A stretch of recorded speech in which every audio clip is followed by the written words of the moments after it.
them oil, you know, we got hits, you know what I'm saying? We ain't been writing this shit. I want to call it a punch-in. What's up, y'all? And thanks for dropping by.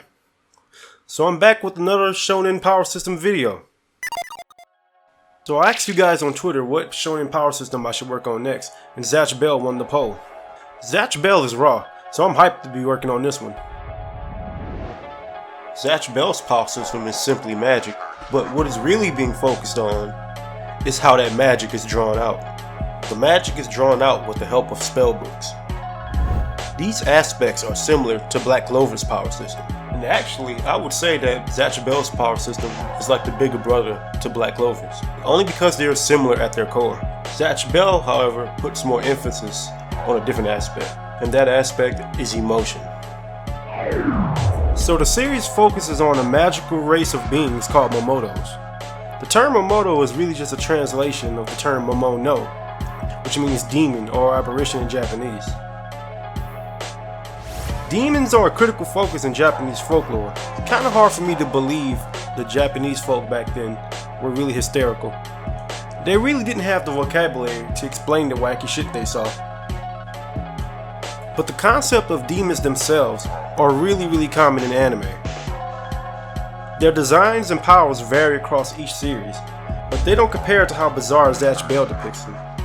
If Oda, the creator of One Piece, decided to make a series about demons, then I could see his characters looking just as wacky as the characters in Zatch Bell.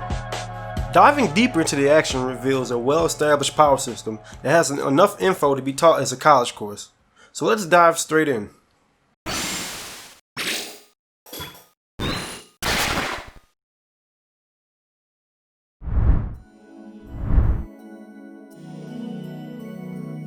Every 1,000 years, a king is chosen among 100 demon children to rule the demon world. The chosen 100 has their powers sealed inside themselves and linked to a spellbook, and then sent to Earth to fight until only one demon remains. And there's really only one rule: destroy another Momoto spellbook to return them to the demon world. Now the ages of these Momoto children range between the ages of like 4 to 17 years old. Remember that illegal toddler fight club in Missouri? Yeah, that's the Momoto battle, except with magical spellbooks.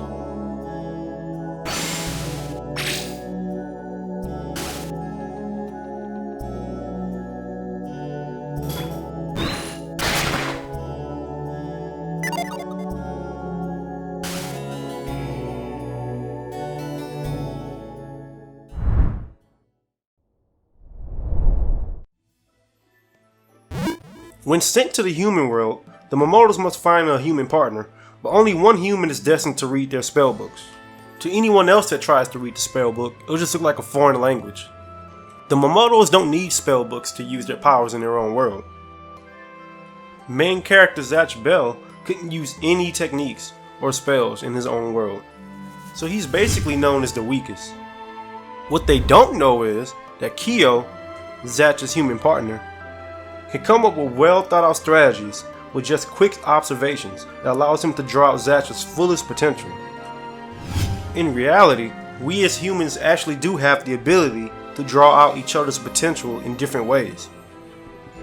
And Kyo is a genius, and by genius, I think he's actually up there with Light from Death Note and Shikamaru from Naruto.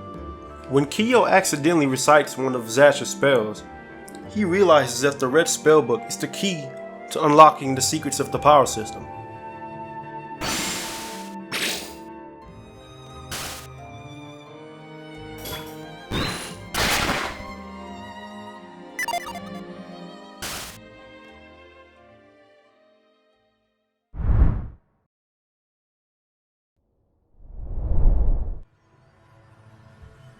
So how is Kyo able to draw out huge reserves of power from a demon that is considered the weakest? Well, to answer that question, let's first look at how Momotos are able to use their spell powers in the first place. A human uses what is called heart energy. So basically, when reciting a spell, you have to put your heart into it. Simple, right? Not really. A lot of emotion needs to be put behind the recital of the spell though. Zatch may be extremely weak in the demon world, but meeting Kyo in the human world, who shares the same strong beliefs of peace and kindness, generates tons of heart energy, enough to be able to overcome each battle while growing and learning new spells. I'm telling y'all, positive energy is the way, people. Zatch's resolve is so strong that if he existed in the Mafia world of Reborn, his power would probably rival Suna's. Check out Hitman Reborn's power system if you haven't, by the way. It's the first episode of the Powersystem series. So let's talk more about the spells themselves. Ho ho.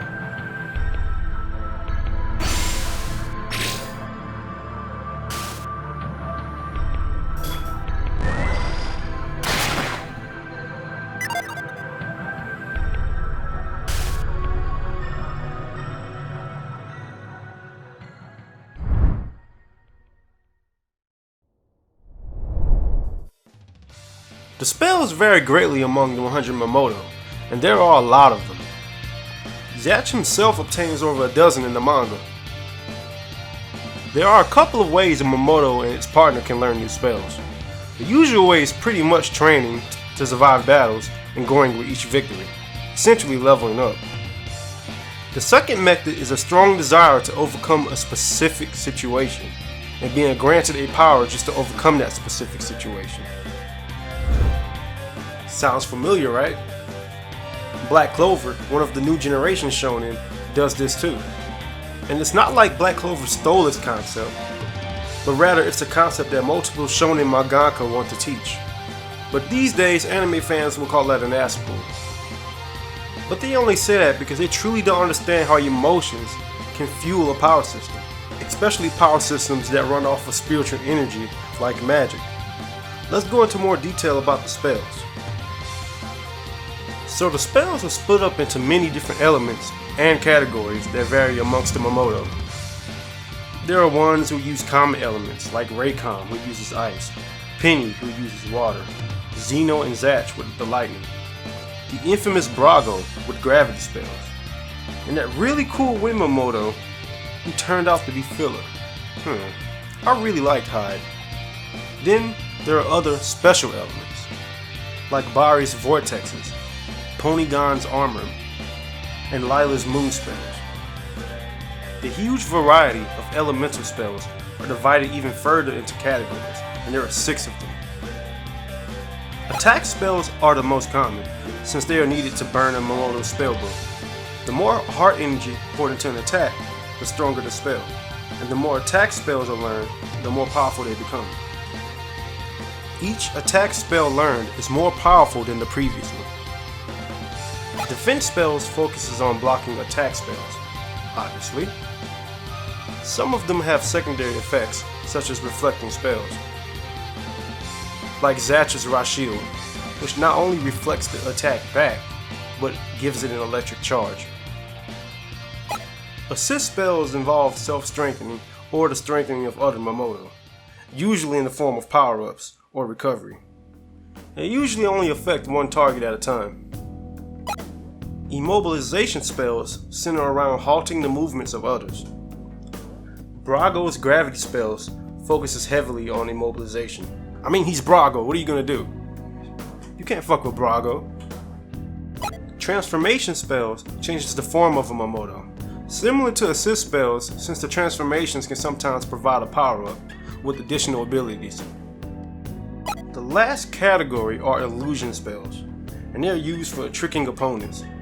Whether they work or not depends on how smart or dumb the fighter is. Duckface Contramaid focuses on these type of spells combined with transformations, and it's because he doesn't have any attack spells, he has to sneak up on a human with a gas station lighter to burn their books, which is pretty funny. In conclusion, Zatch Bell's power system actually goes deeper than this if you consider explaining the translations of every spell. But that topic will have to be put aside for part 2, if this video does well enough. Makoto Raikou, the mangaka of Zatch Bell, put a lot of thought into the power system to create an action-packed series that is simple and easy to understand, but has a lot of depth for people who want it. The anime is just as great as when I first watched it on Cartoon Network years ago as a kid. Follow me on Twitter to vote for the next power system I will cover. Make sure to like, comment, and subscribe. And again, thanks for watching. Magnolia signing out.